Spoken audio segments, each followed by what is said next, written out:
showbiz.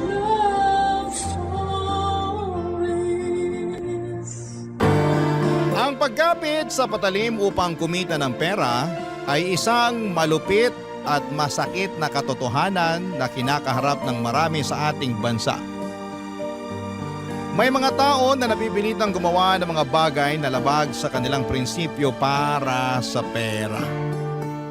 Ikaw, kabarangay, ano ang kaya mong gawin at tiisin para lamang kumita ng pera?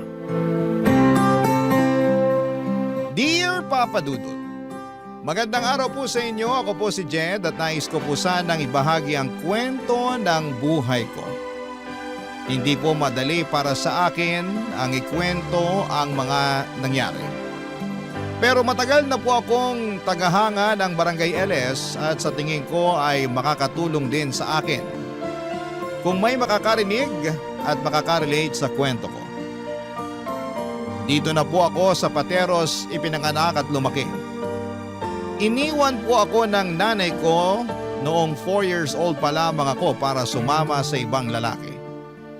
Kaya ang tumatayong magulang ko ay ang tatay ko. Mahal na mahal ko po ang tatay ko at kahit kailan ay hindi ko hinanap ang pagmamahal ng nanay ko dahil hindi nagkulang ang tatay ko sa akin. Ang totoo po niyan, hindi ko na po alam kung nasaan ang nanay ko ngayon. Pero okay lang po. Dahil abala na ako sa mga hamon ng buhay at wala na akong oras para hanapin pa siya. Hindi po kami mayaman ni tatay, Papa Dudut. Ang tatay ko po ay isang construction worker at ako naman po ay nagtatrabaho bilang crew sa isang restaurant. Ang mga kinikita namin ay sakto lamang para sa pang-araw-araw na pangangailangan namin. Pero kahit na ganun pa man ay pareho namang kaming masaya ni tatay. Isa din po sa mga dahilan kung bakit hindi ako sumusuko sa mga pagsubok ng buhay ay ang matalik kong kaibigan na si Migs. Pareho po kaming lumaki dito sa Pateros. Pakiramdam ko po ay isa sa mga dahilan kung bakit nagkakaintindihan kami ni Migs ay dahil pareho kaming lumaki sa broken family. Si Migs po ay iniwan ng tatay niya noong 6 years old pa lamang siya at ang nanay na lang po niya ang kasama niya. Paminsan-minsan nga po ay nagbibiroan kami ni Migs na sana ay magkatuluyan na lamang ang tatay ko at ang nanay niya para maging kapatid ko na lamang siya. Hindi ko po alam kung bakit may mga magulang na ganon, Papa Dudut, pero hanga pa rin ako sa mga magulang na ginagawa ang lahat para sa kanilang mga anak tulad ng tatay ko at ng nanay ni Migs. At bukod po sa pagkakaroon ng broken family tulad ko ay hindi rin po nakapagtapos ng pag-aaral si Migs. Nagtatrabaho po siya sa isang talyer at tuwing nagkakatugma, ang mga araw ng day off namin ay nagbividyoke at nagiinuman kami. At tuwing nagkakaroon ng malalim na usapan ay hindi namin maiwasan na magkwentuhan tungkol sa mga pamilya namin, Papa Dudut.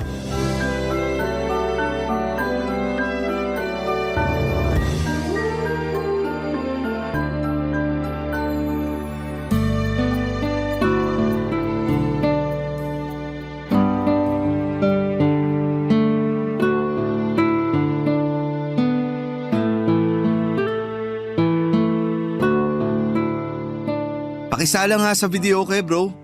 44914. Hindi ka ba nagsasawa sa kakabidyoke mo? Ang pangit ng boses mo eh. Nagmana lang naman ako sa'yo. Ang totoo nga niyan, parang masusuka na nga ako eh. Ang dami ko na rin kasing nainom. Ang hina mo naman. Pero seryoso, mamaya ka na kumanta. Magkwentuhan na muna tayo. Oh, ba't mukhang problemado ka dyan? Naaawa na kasi ko kay nanay eh. Alam mo naman na pinalaki niya ako na mag-isa, di ba? Gusto kong bigyan na maginhawa na buhay yung nanay ko, bro. Pero wala eh.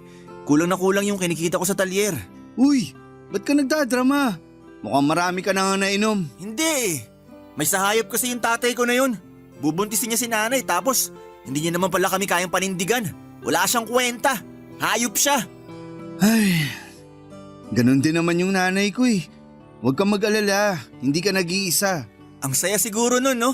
Yung alin? Magiging magkapatid tayo kung sakali magkatuluyan yung mga magulang natin. Loko, ikaw talaga. Kung ano-ano na lang yung naiisip mo eh. Yung nanay mo ba, bro? May bala ka pa bang hanapin yon? Naku, wala na. Mag-overtime na lang ako sa restaurant kaysa hanapin ko pa yun. Sayang lang sa oras. Pero ikaw, kahit nasasaktan ka, sa tingin ko sabik na sabik ka pa rin na makita yung tatay mo, no? Tama ba? Siguro. Ewan ko ba. Gusto ko siyang makita pero gusto ko rin siyang sumbatan sa ginawa niyang pangiiwan sa amin ni nanay. May balita ka ba kung nasan yung tatay mo? Wala eh. Pero sigurado ko nasa Pilipinas lang yun. Ang sabi kasi sa akin ni nanay, bobo daw sa English yun. Kaya sigurado kung hindi pa nakakalis ng bansa yun. Grabe ka naman sa tatay mo. Eh ikaw ba? May balita ka ba kung nasan yung nanay mo? Ang sabi sa akin ni tatay, may pamilya na raw yung nanay ko sa Iloilo. Ang layo naman. Uy, may naisip ako. Ba't di mo kaya hanapin yung nanay mo sa Iloilo? Loko-loko, nandito na sa Maynila yung buhay ko. At isa pa, ano namang magagawa ko dun? Hindi nga ako marunong mag-Ilonggo eh. Nakakatuwa sila pag nag-aaway, no? Para naglalambingan lang.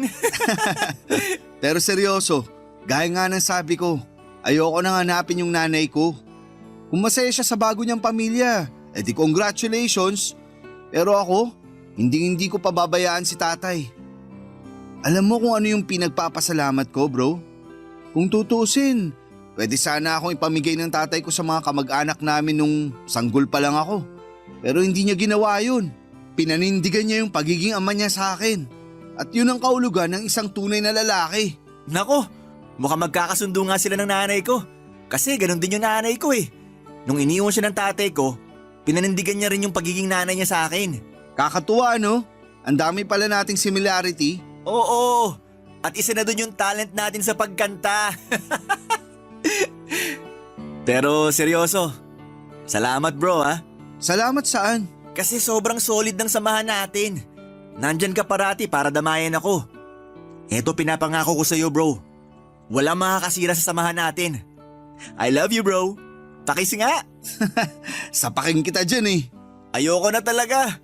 Nasusuka na ako eh. Uwi na tayo. Sobrang killjoy naman ito. Tiisin mo na muna yan. Oh, etong pulutan oh. Hindi ko na talaga kaya bro. Uuwi na ako. Ako na magbabayad nitong in-order natin. Hindi na nga pala ako nasusuka. Ano nga ulit yung number mo? Saan lang ko na dito sa videoke? Yan tayo eh. Huwag kang mag-alala, titiisin ko na lang. At isa pa, hati na rin tayo sa bayad. Ba't ko naman iaasa sa iyo yung bayad? Eh pareho lang naman tayo na nagtatrabaho. Yun! Papadudod si Migs na talaga yung kasama ko sa lahat ng bagay. Hindi siya yung tipo ng kaibigan na iiwanan ka kapag nahihirapan ka. Siya yung klase ng tao na kahit may pinagdadaanan siya ay hindi kanya pababayaan. At ganon din naman po ako sa kanya, Papadudod. Para ko na siyang kapatid at gagawin ko rin ang lahat para sa kanya. At isa pa ay magkalapit lang din kasi ang bahay namin. Kaya hindi kami nahihirapan kapag kailangan namin ang isa't isa. Ang totoo niyan ay nalulungkot ako para kay Migs kasi hindi siya yung tipo ng tao na nag-o-open up tungkol sa tatay niya. Pero tuwing nagiinuman kami ay bigla na lamang siyang magrarant tungkol sa tatay niya. At naiintindihan ko naman siya, Papadudod. Kasi hindi naman nagkakalayo yung kwento ng buhay namin. Parehong tinakasan ng tatay ni Migs at ng nanay ko ang mga responsibilidad nila sa amin. Ang totoo po niyan ay asar na asar ako noong unang malaman ko na nasa Iloilo na pala ang nanay ko kasama ang bago niyang pamilya. Sobrang naiinis ako kasi ang kapal naman ng mukha niya na umasta na parang wala siyang iniwang anak dito sa Maynila. Pero kinaya naming pareho ni tatay na wala ang nanay ko. At sigurado ako na hindi na namin siya kakailanganin kailanman. At ganoon na lang din yung sinabi ko kay Migs na hindi na niya kailangan ng tatay niya kasi nakayanan niya na mabuhay na hindi humihingi ng tulong sa tatay niya. Lumipas nga po ang ilang linggo at wala namang nagbago sa buhay ko. Kayod sa trabaho tapos uuwi para makapagpahinga. Tapos kinabukasan ay magtatrabaho na naman. At ganoon din ang naging sistema ng buhay ni Migs. Hanggang isang araw. Nagbago po ang lahat ng dynamics. Nasa trabaho ako nang mabalitaan kong naaksidente ang tatay ko sa construction site na pinagtatrabahuhan niya. Sobra po akong nataranta ng araw na yon. At ang pinakamasakla pa ay wala akong sapat na ipon para ipagamot siya. Pero wala akong ibang choice kundi ang ipa-admit siya sa ospital. Mawala na po ang lahat sa akin, Papa Dudut. Huwag lang po ang tatay ko. Habang tumatagal ay tumataas ng tumataas ang bayarin sa ospital. At wala na rin akong kinikita dahil nagpaalam po ako sa amo ko na hindi na muna ako makakapag-duty kasi kailangan kong bantayan si tatay sa ospital. Hindi na rin ako nagparamdam kay Mix kasi ayaw ko na siyang abalahin pa. Oo, kasangga ko siya sa lahat ng laban sa buhay, pero may mga pagkakataon talaga na mas pipiliin ko na lamang na solohin ang problema ko kaysa maging pabigat sa ibang tao. Aaminin ko na ma-pride akong tao at yung ayoko sa lahat ay yung kinakaawaan ako. Pero dumating din yung pagkakataon na hindi ko na talaga kinaya pa. Kaya naman nakapag-decide ako na tawagan si Migs at hilingin sa kanya na dalawin ako sa ospital, Papa Dudut.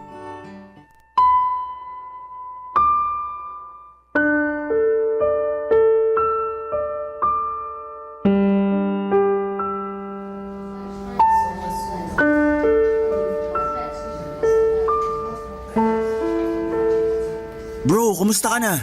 Dito na lang tayo sa labas mag-usap. Nagpapahinga pa kasi si tatay sa loob. Sige, Bro, may papakiusap sana ako sa'yo eh. bakit? Ano yon?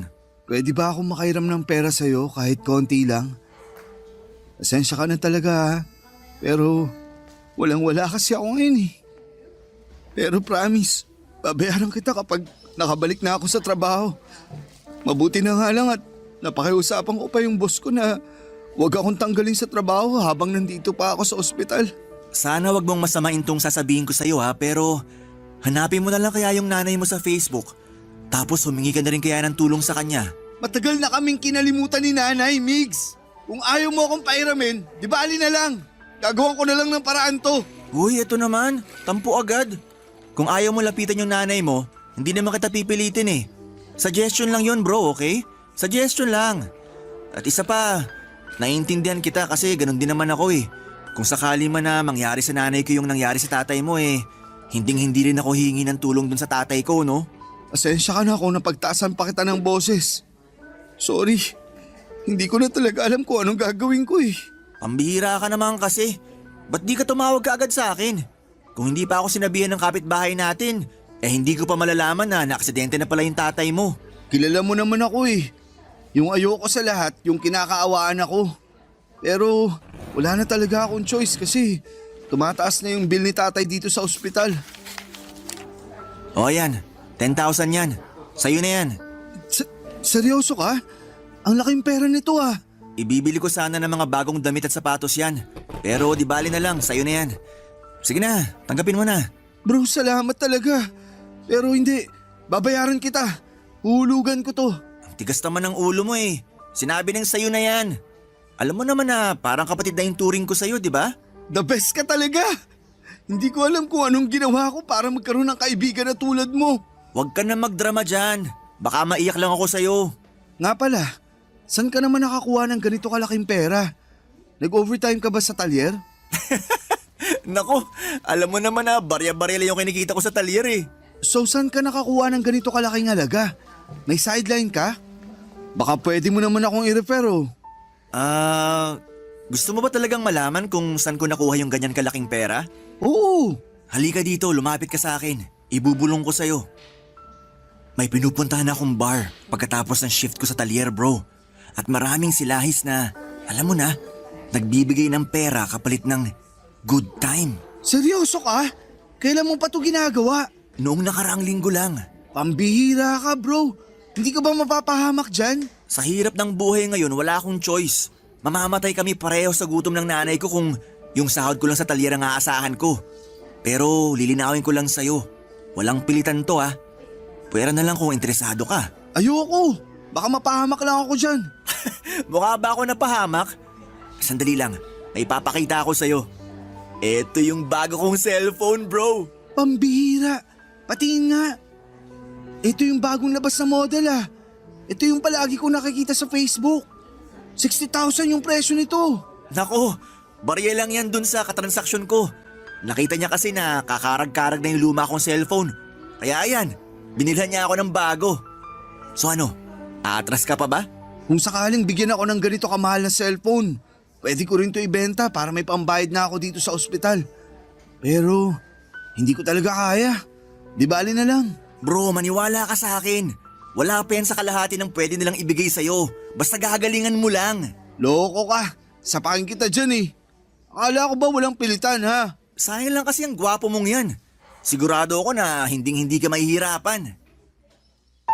Sobra akong nabigla sa mga sinabi sa akin ni Migs, Papa Dudut.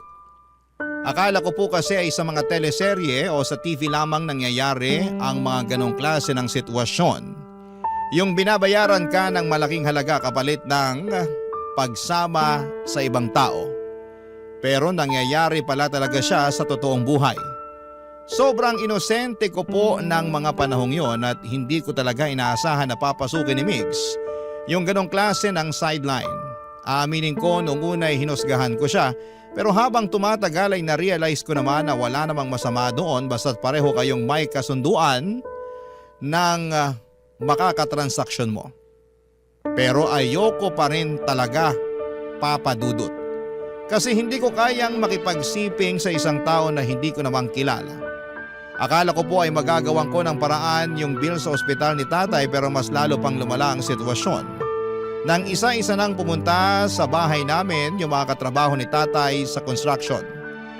Doon ko po napag-alaman na may utang pala si tatay sa kanila at ngayon ay naniningil na sila ng bayad.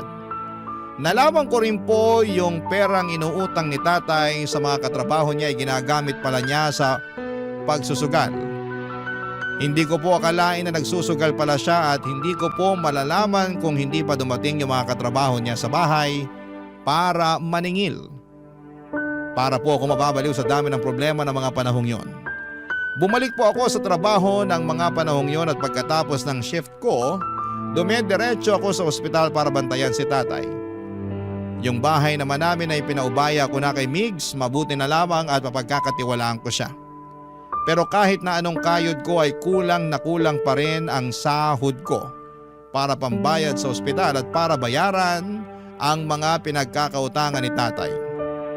Sa totoo lang, parang gusto ko nang sumbatan si tatay kasi sobrang bigat na mga problema ang iniwanan sa akin. Pero hindi ko siya magawang sumbatan kasi hindi naman po siya nagkulang sa akin bilang ama. Medyo naiintindihan ko rin po kung bakit siya nagsugal ng palihim. Kami po kasing mga mahihirap ay araw-araw kami naghahanap ng paraan para makaahon sa buhay. At kahit na anong kayod namin ay parang hindi pa rin namin maabot yung buhay na gusto naming maranasan. Kaya minsan yung iba sa amin umaasa na lamang sa swerte o sa sugal. Barangay Love Stories. Barangay Love Stories. Dumating ang araw na kinailangan ko talagang lunukin ang pride ko, Papa Dudut. Nag-Facebook ako at nag-message sa nanay ko na ngayon ay nakatira na sa Iloilo. Nagbabaka sakali ako na baka matulungan niya ako at mapadalhan ng pera. Kasi hindi ko na talaga kayang pasanin lahat ng responsibilidad na iniwan ni tatay. Gustong gusto ko na talagang mabayaran ng buo yung bill ni tatay sa ospital at pati na rin yung mga inutangan niya. Di bali na pong mahirap basta wala lang utang. Pagkalipas ng ilang araw ay nakatanggap ako ng message mula sa nanay ko. Pero imbis na gumaan ang loob ko, Papa Dudut, ay mas lalo lamang itong bumigat. Ipinagduldulan niya lang sa akin na masaya na siya sa buhay niya ngayon kasama ang bago niyang pamilya. At ayaw na raw niya akong makausap. Galit na galit po ako noong araw na yon at hindi ko na napigilan ang sarili ko na umiyak. Hindi nagparamdam ang nanay ko sa akin ng ilang taon at ni minsan ay hindi kami humingi ng tulong sa kanya. Pero nagawa niya pa ring ipamukha na parang wala akong kwentang anak at noong araw na yon ay isinumpa ko na hindi ko nakakausapin ang nanay ko at pati na rin yung mga taong may kinalaman sa kanya. At noong araw na yon ay doon ko na napag-isipan na siguro ay eto na yung senyales ko para tanggapin ang inaalok ni Migs. Nadala ako sa bugso ng damdamin kasi naisip ko noon na wala nang mas nakakahiya pa kesa sa tanggihan at kamuhian ako ng sarili kong ina. Kaya naman nilubos-lubos ko na yung paglunoko ng pride ko, Papa Dudut. Pumunta po ako sa bahay ni Migs at doon ko na ikinuwento sa kanya ang desisyon ko na tanggapin ang alok niya. Dito ko na naisip na baka eto na rin ang sagot sa lahat ng problema ko, Papa Dudut.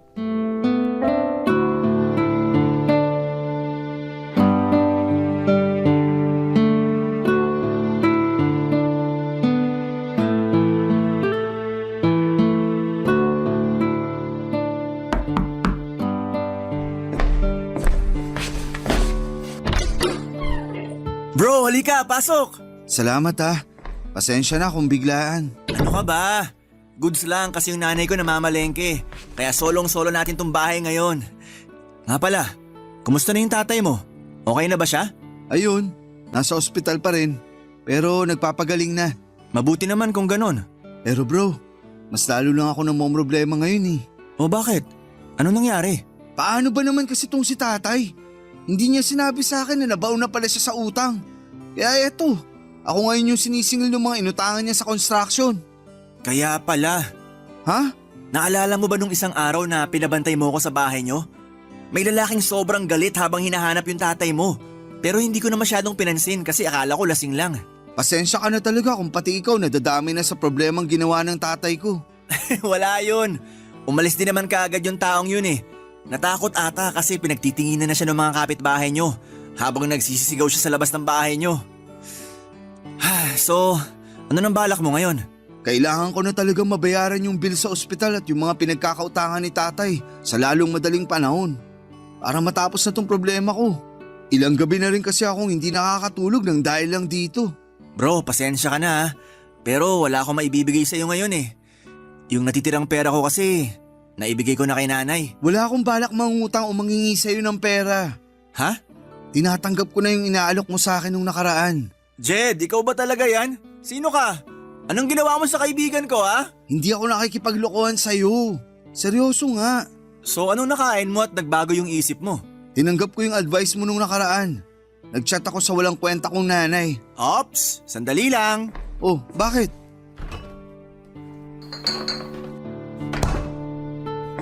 Oh, eto, 1 litro ng beer. Binili ko yan nung isang araw. Pambihira, ba't may beer ka? Iniinom ko yan tuwing tinatalakan ako dito sa bahay. Puro kakalokohan. Hindi ka na talaga nagbago. O eto, shot ka muna. Salamat. Sarap. Sige lang, magkwento ka lang dyan. Ayun na nga. Ipinamukha niya lang sa akin na may bago na siyang pamilya at ayaw niya na raw ako makausap. Ibang klase din talaga. Alam mo yung nanay mo, tatay ko? Wala silang pinagkaiba eh. Ang dapat sa mga yan, binabalatan ng buhay. Hayaan mo na lang. Wala din namang mangyayari kung iisipin pa natin sila. Huy, saglit. Balik tayo. Seryoso ka? Tinatanggap mo na yung inaalok ko sa iyo nung nakaraan? Oo, bakit? Ayaw mo ba? Hindi naman sa ganon. Nakakapanibago lang kasi. Kilala kita, sobrang taas kaya ng pride mo. Hindi ikaw yung tipo ng tao na basta-basta na lang babawiin yung mga salitang nabitawan mo na. Hindi mababayaran ng pride na yan ang bayarin ko sa ospital at yung mga inutangan ng tatay ko. At isa pa, harap-harapan yung pinagduduldulan ng nanay ko sa akin na wala akong kwentang anak. May masasakit pa ba dun? Lugmok na nga yung pride ko.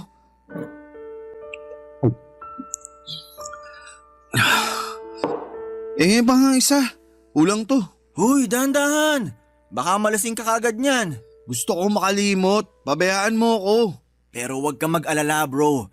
Kasi sa susunod, imported na wine na yung iinumin natin. Konting lambing ko lang dun, magbibigay na kaagad yun. Ganun kadali? Wala ka bang bilib sa akin? Alam mo ikaw, dapat bawas-bawasan mo na yung pagkamahiyain mo. Kung gusto mo makuha ang lahat ng gusto mo, dapat kapalan mo na yung mukha mo. Dapat sagarin mo na. Ano ulit yung sasagarin? Sira! Pero siguraduhin mo na hindi ako mapapahamak dyan ha.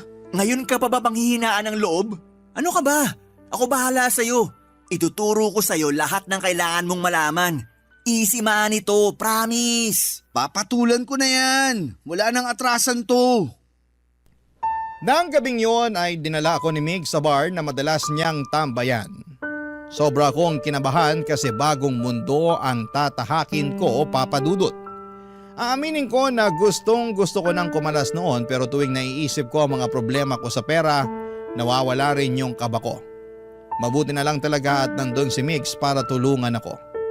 Pero hindi rin nagtagal si Migs sa bar kasi may lalaking nag-book ng hotel at mukhang sobrang interesado sa kanya. Mas lalo tuloy akong kinabahan ang kailangan na niyang umalis. Pero pinilit niya akong manatili at binigyan pa ako ng pera para may pambili ng drinks habang naghihintay. Grabe, Papa Dudut. Nagmukha akong tuod sa bar ng panahon na yon. Nag-online games na lamang ako habang umiinom para hindi ako mabagot agad.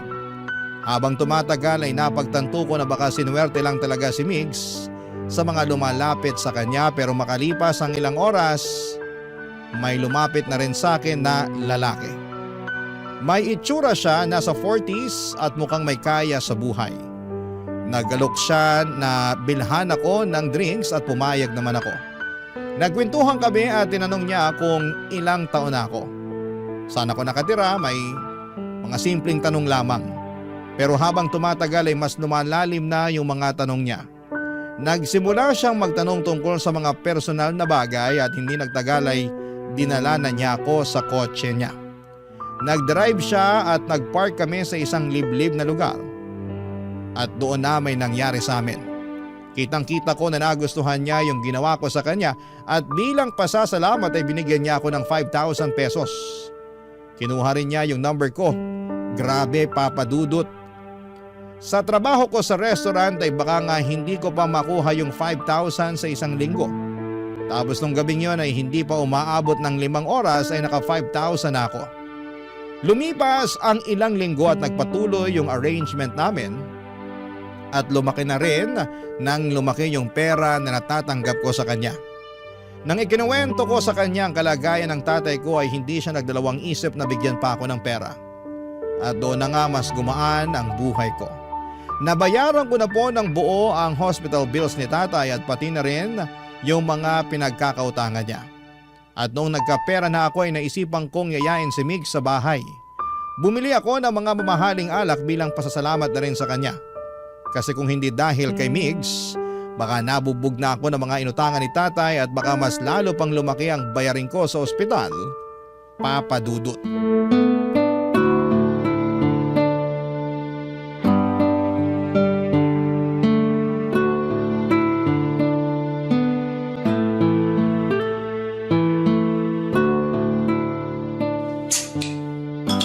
Aba, mukhang big time ka na ngayon ah. Siyempre naman.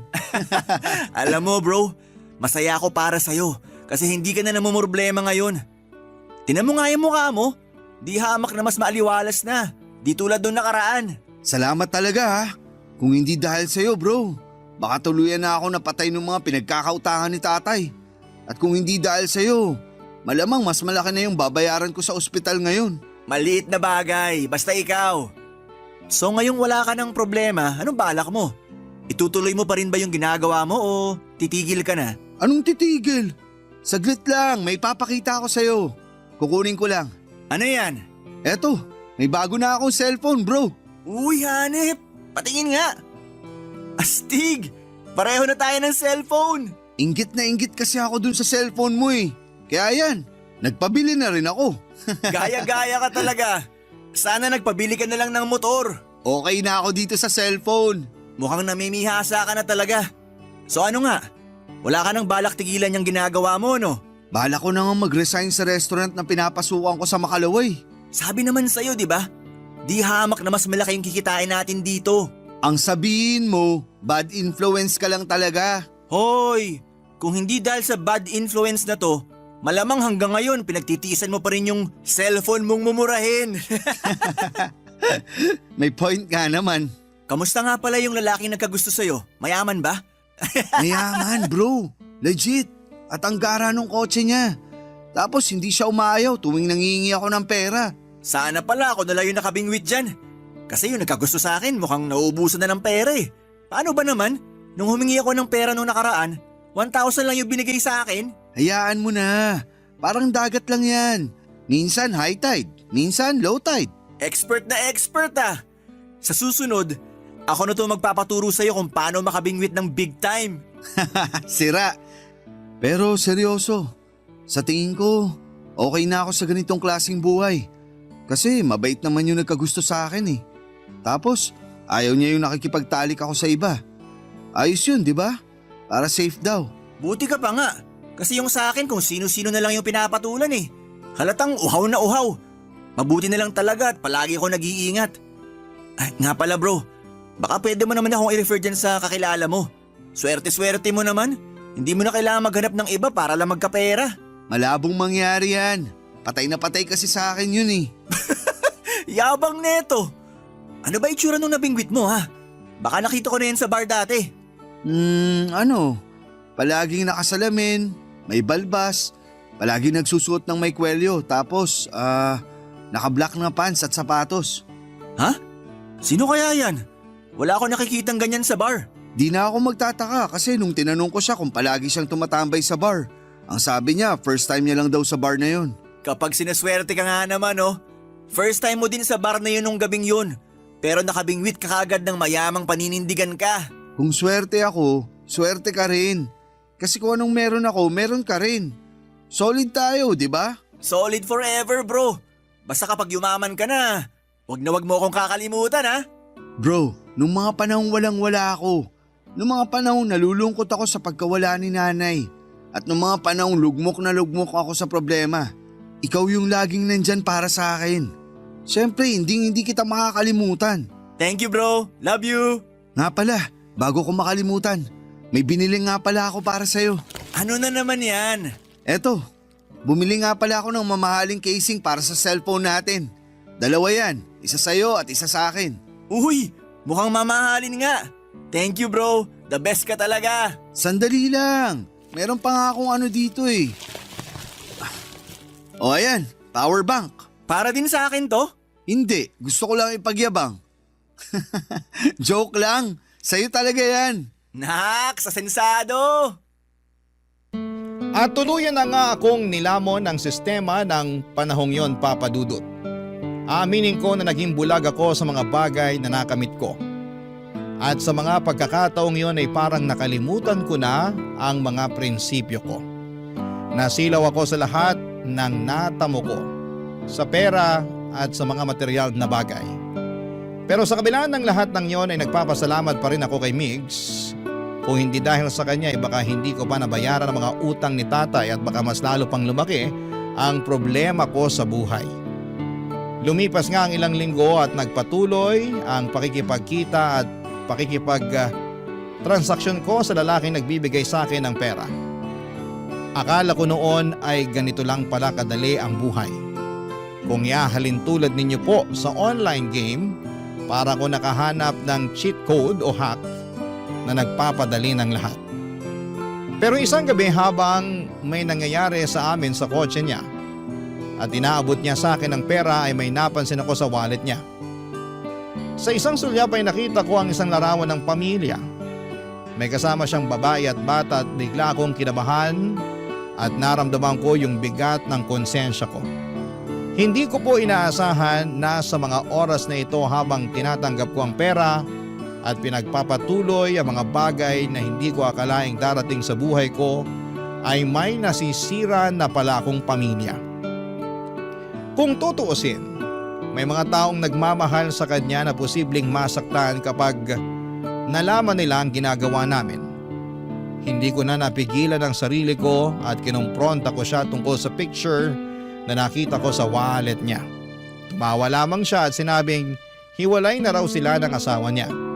Noong tinanong ko kung nasaan ang asawa niya, sinabi niya na nasa mabuting kalagayan na raw at ganoon din ang bata.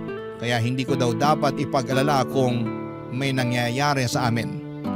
Nakaramdam po ako, Papa Dudut, ng kaunting ginhawa. Nang gabi ding yon na pagkatapos kong itanong sa kanya ang tungkol sa pamilya niya, hindi na ako nangulit pa. Tumahimik na lamang ako, Papa Dudut. Sa totoo lang ay takot ako na kung magsalita pa ako ay baka magbago ang lahat at mawala na ng tuluyan ang pinagkakakitaan ko ng mga panahong yon, Papa Dudut. Barangay Love Stories. Barangay Love Stories. Papadudot dumating na sa puntong nakapag-ipon na ako ng sapat na pera at unti-unti ko na ring napapagawa ang bahay namin. Kasabay nito ay unti-unti na ring gumaling si tatay. Ang saya ko talaga, papadudot, dahil hindi na lang ako nakakabili ng gamot para sa kanya, kundi pati na rin yung mga simpleng pangangailangan niya. Kaya naman talagang nararamdaman ko ang pag-asenso ko sa buhay kahit papaano. Pero sa kabila ng mga magagandang pagbabago sa buhay ko ay napansin ko na unti-unti rin na nade-depress si Migs. Napapansin ko kasi yung mga post niya sa Facebook at talagang nararamdaman mo na may pinagdadaanan siya. At nung hindi na niya sinasagot ang mga tawag at messages ko ay talagang nag-worry na ako.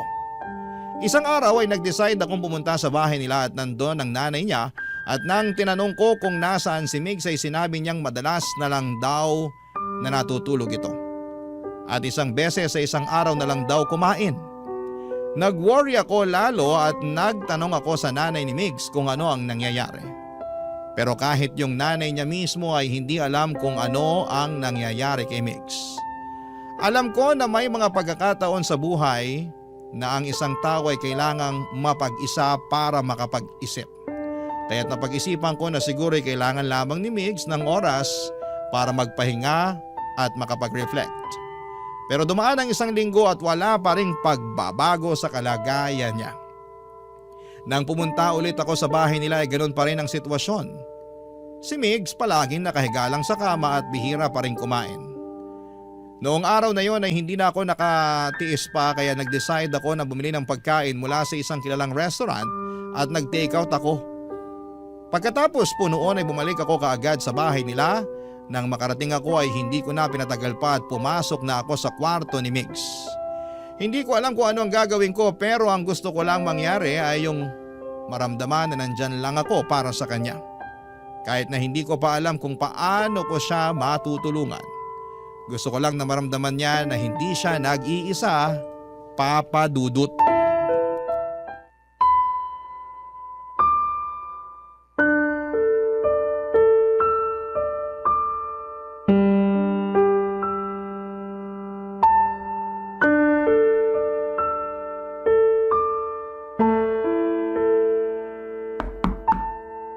Bukas yan. Bro, may dala akong pagkain. Bumili ako ng lechon manok. Alam kong paborito mo yan. Oh, eto. Ilalapag ko na dito sa mesa ha. Sige na, kumain ka na. Wala akong gana. Ano ba kasing nangyayari sa'yo ha? Nung nakaraang linggo pa ako chat ng chat at tawag ng tawag sa'yo, pero ni minsan hindi mo ako sinagot. Pati yung nanay mo wala na rin alam sa mga nangyayari sa'yo. Pabayaan mo na muna ako. Gusto ko mapag-isa. Bro, alam mo naman na nandito lang ako parati para sa'yo, di ba? Sige na, kung ano man yung bigat na dinadala mo, sabihin mo na sa akin. Makikinig ako. Ano bang hindi mo maintindihan sa gusto ko mapag-isa ha? Ang kulit mo rin eh. Sige, sumigaw ka pa. Huwag mo hayaan na lamunin ka ng depression mo. Ilabas mo yan. Gusto mo talagang malaman yung problema ko ha? Galit na galit ako sa tatay ko. Nag-message ako sa kanya sa Facebook noong nakaraang linggo at tinawagan niya ako.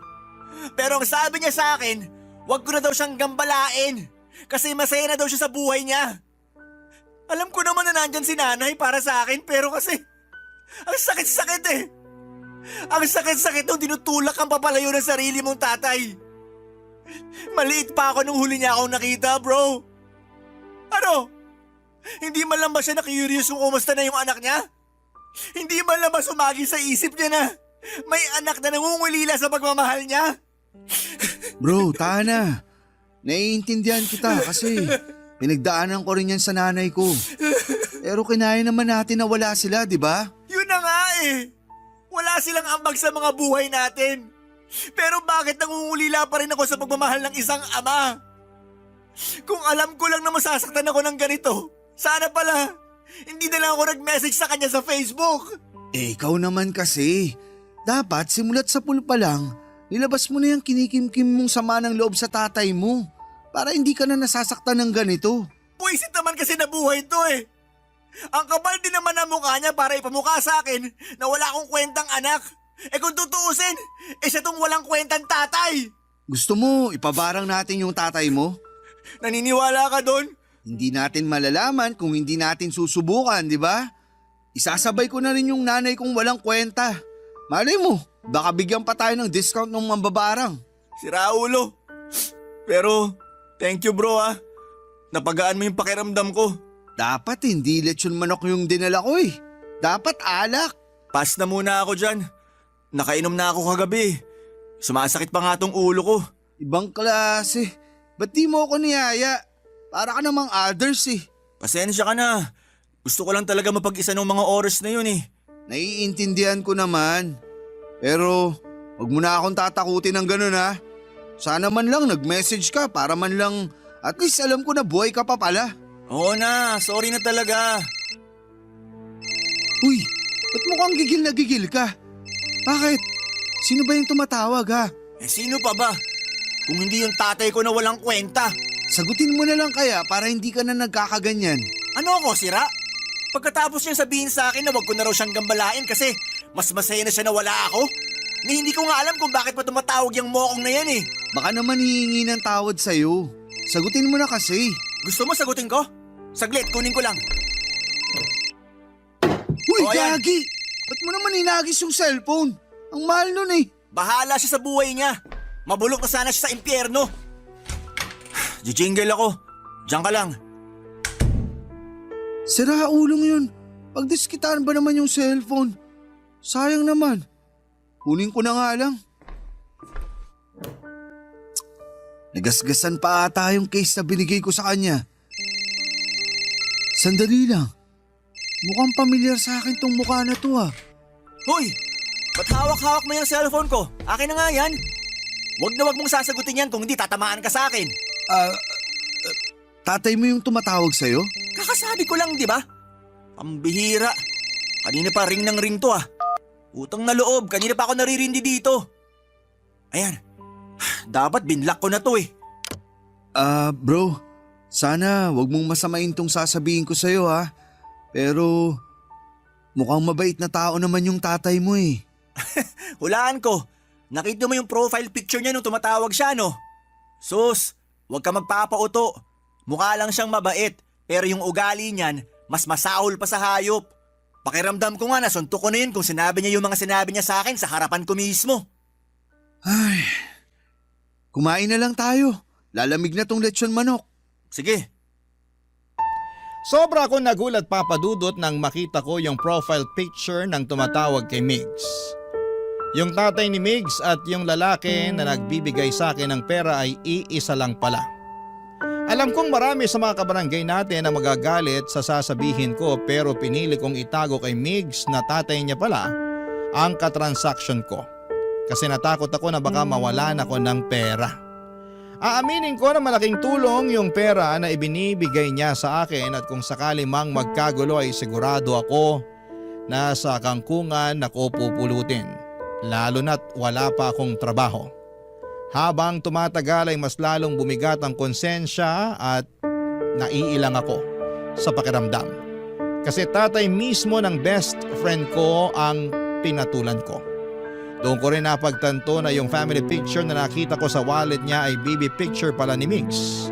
Siguro ay marami sa inyo ang hindi maniniwala pero hindi ko talaga nakilala yung nanay ni Migs sa litrato kasi ang layo ng itsura niya noon kung ikukumpara mo sa ngayon.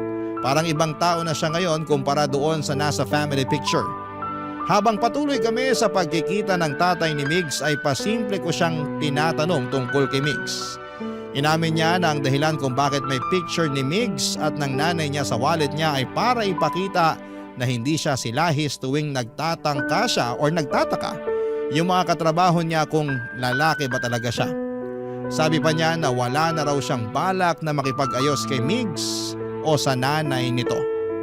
Nung marinig ko yon, sobrang nalungkot ako para sa best friend ko, Papa Dudut.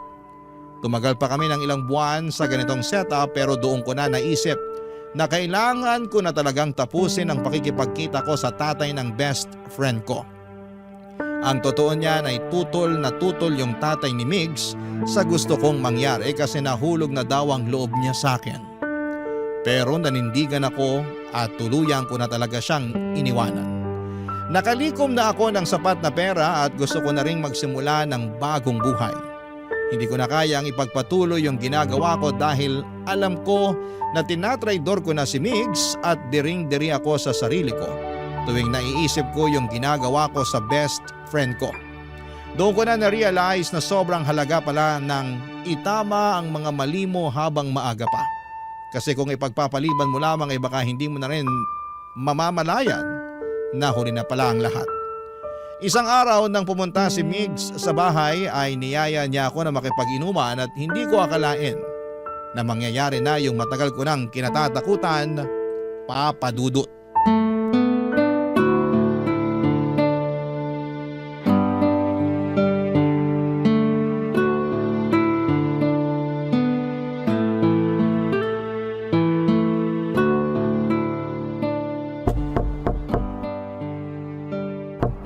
Andyan na! Sandali lang!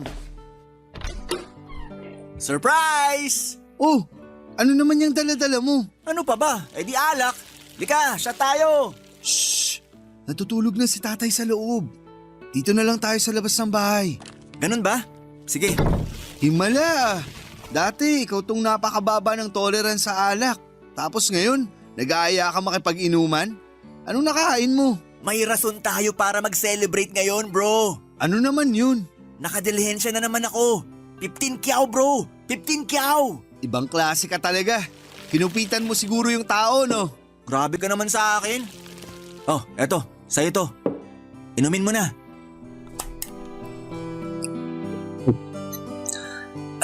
Salamat. Nga pala, kamusta yung sideline natin? Ang totoo nga niyan, titigil na ako. Maghanap na ako ng matinong trabaho bukas. Ha? Bakit? Sayang naman. Mukhang mapera pa naman yung nagkagusto sa'yo. Ayoko na, bro. Kung tutusin, yung mga utang ni tatay at pampa-ospital niya lang naman yung dahilan kung bakit ko pinasok ang ganitong klaseng trabaho. Pero ngayon na wala na akong problema, siguro oras na para magbagong buhay ako. Naks, linis-linisan ah. Kung sa ganon, sa akin na lang yung sugar papa mo. May picture ka ba nun? Pakita mo naman sa akin oh. Para malaman ko kung mandidiri ako o hindi. Ano? Wag na, hayaan mo na yun. Damot talaga nito. Uminom ka na lang. Sarap. Uy, hindi mo ba sasagutin yan? Hindi na. Nga pala, nag-resign na ako sa talyer. Oh? Ba't mo naman ginawa yun? Hindi din naman kasi malaki yung kinikita ko dun eh. Tas isa pa, ang sungit-sungit ng boss namin dun. Ba't ako magtitiis kung may choice naman ako, di ba? Ang hirap kasi dito sa atin. Istorbo naman oh. Sino ba kasi to? Patingin nga. Huy, akin na yan. Sandali lang. Tatay ko to ah. Ba't kausap mo yung tatay ko ah? Bro, magpapaliwanag ako. Yung tatay ko ba yung nagbibigay ng pera sa'yo ha? Magsalita ka! Kung hindi babasagin ko tong cellphone mo! Oo, pero tinapos ko na yung ugnayan ko sa kanya. Bro, maniwala ka. Hindi ko alam na tatay mo na pala yung katransaksyon ko. Dito ko lang nalaman nung pumunta ako sa bahay mo. Matagal mo na palang alam pero nilihim mo pa rin sa akin to. Ang lakas din ng loob mo bro. Pinagkatiwalaan kita. Tinrato kita ng parang kapatid. Tapos ganito yung gagawin mo sa akin? Kaya ako nga tinatama yung mga pagkakamali ko, di ba? Sana wag mo naman akong husgahan. Bro, di ba solid tayo? Intindihin mo naman sana ako. Oh, ayan na cellphone mo. Aalis na ako. Kung magtatagal pa ako dito, baka mapatay lang kita. Mix, sandali lang. Ako na nga tinatapos yung ugnayan sa tatay mo, di ba? Kasi unti-unti na ako nilalamon ng konsensya ko. Lalong-lalo na nung nalaman ko na anak ka pala niya. Kinuhento ko ang lahat-lahat sa'yo. Kung paano niya ako tinaboy. Tapos tatraidorin mo lang pala ako. Anong klaseng kaibigan ka ha? Kinailangan ko lang ng pera. Sino ba sa atin yung hindi nakakailangan ng pera ha? Kaya nga natin pinasok tong mundo na to eh. Kasi salat na salat tayo sa buhay. Pero yung hindi ko matanggap-tanggap ay yung paano mo nagawang tiisin yung pakikipagsiping sa tatay ko. Habang nagpapanggap ka na wala kang alam sa harapan mismo ng sarili niyang anak. Mix, simula pagkabata pa lang, magkaibigan na tayo. Kilala mo ako. Alam mo mismo sa sarili mo na hindi ako ganitong klaseng tao. Huli na ang lahat. Kung sinabi mo sa akin na mas maaga to, siguro napatawad pa kita. Pero hindi eh. Nagpakasaya ka sa piling ng sarili kong tatay. Napakaahas mong kaibigan. Kunwari ka pa nag-aalala ka sa akin. Pag-usapan naman natin ng maayos to. Ayaw mo talaga akong layuan, ha? Layuan mo ako! Kung hindi, mas malala pa dyan ang aabutin mo sa akin! Papa Dudut, ang dami ko pong tinamong galos noong araw na yon. Pati yung tatay ko ay nag-alala sa akin. Pero nagsinungaling ako at sinabi ko sa kanya na napagtripan lamang ako sa may kanto. Pero kahit na ang dami kong galos ay hindi ko pa rin makuhang magalit kay Migs kasi tama naman ang mga sinabi niya. Kasalanan ko rin kung bakit hindi ko siya sinabihan ng mas maaga tungkol sa mga nalaman ko. Sinubukan ko pong puntahan si Migs sa bahay nila pero hindi na niya ako kinausap. Ang nanay na lamang niya ang humaharap sa akin pero mukhang walang alam ang nanay ni Migs ng mga panahon na yon. At nakita ko rin na blinak ako ni Migs sa Facebook. Mukhang pinutol na nga talaga ni Migs ang ugnayan naming dalawa. Ang totoo po niya ay sobra akong nanghihinayang kasi para ko na siyang kapatid. At kung maibabalik ko lamang ang panahon, sana'y hindi ko na lamang ginawa yung mga nagawa ko. Madaling kitain ang pera. Pero ang pagmamahal ng isang tunay na kaibigan ay mahirap hanapin. Kaya sa mga kabarangay natin dyan, kung may mahal kayo sa buhay, wag na wag kayong magsasawang iparamdam sa kanila na importante sila sa inyo at wag na wag nyo silang paglilihiman kung ayaw ninyong mangyari sa inyo yung nangyari sa akin. Sa ngayon po, Papa Dudut, ay nakahanap na ako ng trabaho bilang clerk sa isang kilalang convenience store at wala na rin akong balita kay Mix. Pero tuwing napapadaan ako sa bahay nila ay napapansin ko na palaging walang tao doon. Ang totoo niyan ay sobra akong na-curious kung ano nga ba ang kalagayan ni Migs at ng nanay niya pero mukhang hindi ko na talaga makukuha ang sagot sa mga katanungan kong yon. Kung sakali man po na may mga bagong kaganapan sa buhay ko ay makakaasa po kayo, Papa Dudut, na magpapadala ulit ako ng sulat sa inyo. Maraming salamat po sa pagbibigay sa akin ng opportunity para may kwento ko sa inyo ang isa sa mga pinakamasaklap na bahagi ng buhay ko. Ang inyong forever kapuso at kabarangay, Jed. Ano ang masasabi mo sa ating Barangay Love Stories today? Aabangan namin yan sa aming comment section.